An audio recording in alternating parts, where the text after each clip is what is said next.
안녕하세요. 오늘 저희가 함께 깊이 파고들 주제는 바로 인공지능과 심리상담의 미래입니다. 제공해주신 자료들을 바탕으로 이 흥미로운 분야의 가능성과 또 그 한계는 무엇인지 살펴보려 합니다. 자, 그럼 시작해볼까요? 네, 좋습니다. 인공지능, AI. 뭐랄까 지적인 작업을 수행하는 기계를 만드는 과학 분야잖아요. 1956년 다트마스 회의에서 존 메카시가 처음 사용한 용어라고 하던데, 네, 맞습니다. 핵심은 그거죠. 지능의 특징을 명확히 기술할 수 있다면 기계로도 그 지능을 시뮬레이션할 수 있다. 이런 믿음에서 출발했죠. 그렇죠. 보통 약 인공지능이랑 강 인공지능으로 나누던데요. 네.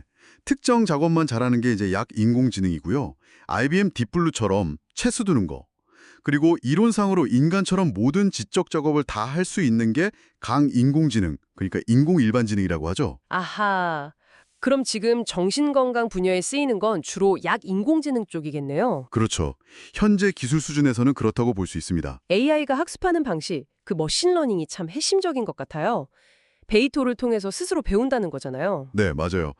특히 그중에서 그 비지도 학습이라는 방식이 흥미로운데요. 비지도 학습이요? 그건 뭔가요? 이건 미리 정답을 알려주지 않아도, 그러니까 라벨링 되지 않은 아주 많은 데이터 속에서 AI가 스스로 어떤 패턴이나 연관성을 찾아내는 방식이에요. 스스로요? 와. 네. 예를 들면 전자 건강 기록을 쫙 분석해서 질병 발생 요인을 새롭게 발견한다거나 뭐 웹사이트 이용 패턴 분석해서 맞춤 정보 주는 거 이런 데 쓰이는 거죠. 신기하네요. 아, 그리고 인공신경망, ANS, 이것도 중요하다고 들었습니다. 네, 이것도 중요하죠.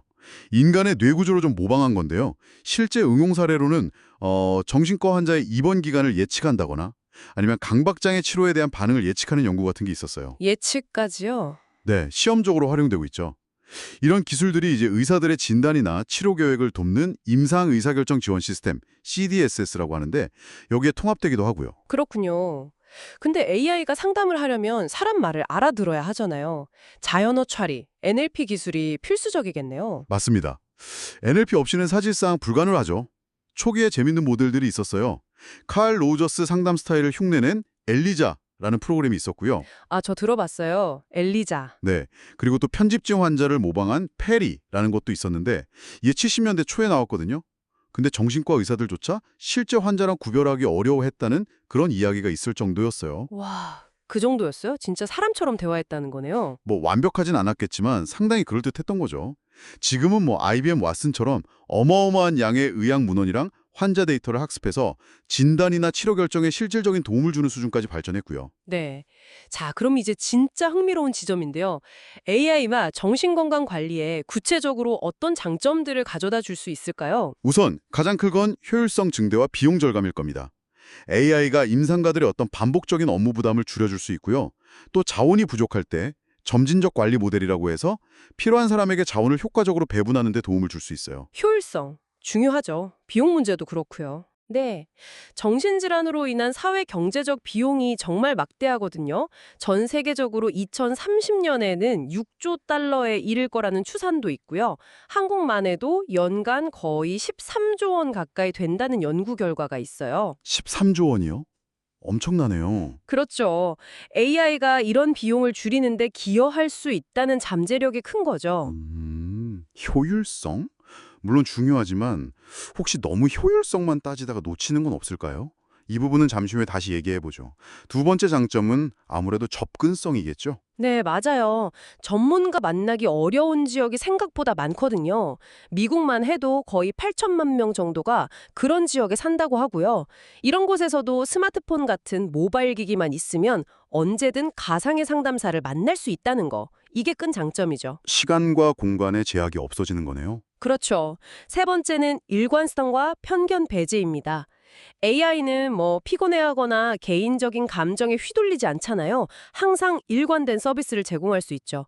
편견도 없고요. 하긴 사람은 컨디션에 따라 달라질 수 있으니까요. 네. 그리고 흥미로운 점은 어떤 연구에서는 사람들이 인간 상담사보다 오히려 AI에게 더 솔직하게 속마음을 털어놓는 경향을 보인다고 해요. 아무래도 평가받을지도 모른다는 그런 불안감이 덜해서 그런 것 같아요. 오, 그런 면도 있군요. 신기하네요. 마지막 네 번째 장점은 맞춤형 관리인가요? 네, 개인의 데이터나 문화적 배경 같은 걸 고려해서 상담 스타일을 AI가 조절할 수도 있고요. 요즘 많이 쓰는 웨어러블 기기 있잖아요. 여기서 나오는 생체 데이터 같은 걸 통합해서 더 정밀하고 개인에게 딱 맞는 서비스를 제공할 잠재력도 가지고 있습니다. 와, 정말 장점이 많네요. 하지만 역시 좋은 점만 있을 순 없겠죠. 우려되는 지점들도 분명히 있을 텐데요. 네, 당연히 있습니다. 우선 많은 분들이 걱정하시는 게 일자리 문제죠. AI가 과연 인간 전문가의 역할을 대체하게 될 것인가? 이건 합리적인 우려라고 생각합니다. 그렇죠. 예측 연구들도 있잖아요. 네, 옥스퍼드 마틴 스쿨에서 2013년에 낸 보고서를 보면 앞으로 20년 안에 미국 직업의 거의 절반, 45% 정도가 자동화될 위험이 있다고 봤거든요. 물론 디지털 헬스케어 분야에서 새로운 일자리가 생기기도 했지만 장기적으로는 어떻게 될지 좀 지켜봐야 할 것 같아요. 그리고 기술적인 한계도 아직은 명확합니다. 인간의 감정이라는 게 정말 복잡하고 미묘하잖아요. 또 비언어적인 신호라던가 대화에 숨겨진 맥락 같은 것들, 이걸 AI가 완벽하게 이해하고 공감하기는 아직 어렵죠. 공감이요. 그게 핵심일 수도 있겠네요. 그렇죠. 그래서 여러 기술을 합쳐서 슈퍼 임상가 같은 걸 만들자는 아이디어도 나왔지만 이것도 아직은 기술적으로 넘어야 할 산이 많습니다. 근데 기술적인 문제를 다 떠나서요.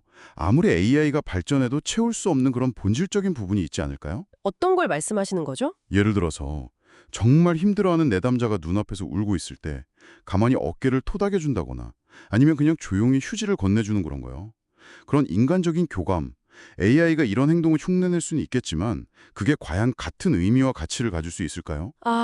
정말 중요한 지적이십니다. 그 인간적인 따뜻함, 연결감이라는 거, 이건 기술로 대체하기 어려운 영역일 수 있죠.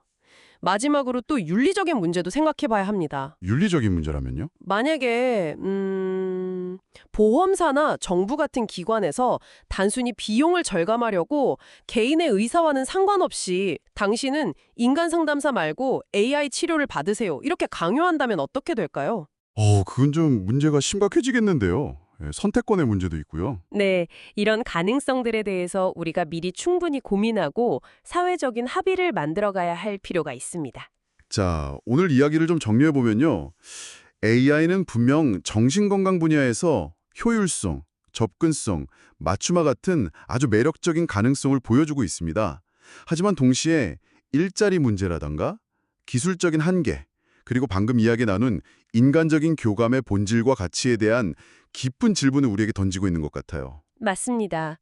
효율성이나 비용 절감이라는 그 명백한 이점 앞에서 우리는 인간적인 공감과 연결이라는 가치를 어떻게 지켜나가야 할지 고민해야 하는 시점인 것 같습니다. 어쩌면 기술이 발전할수록 역설적이게도 무엇이 우리를 인간답게 만드는가에 대한 성찰이 더 깊어질지도 모르겠어요. 네, 오늘 이야기를 들으시는 여러분은 AI 심리상담의 미래에 대해 어떻게 생각하시나요? 아무리 기술이 발전해도 가장 진보한 AI조차 결코 대신할 수 없는 우리 인간만의 고유한 부분은 과연 무엇일지 한 번쯤 생각해 보시는 것도 좋겠습니다.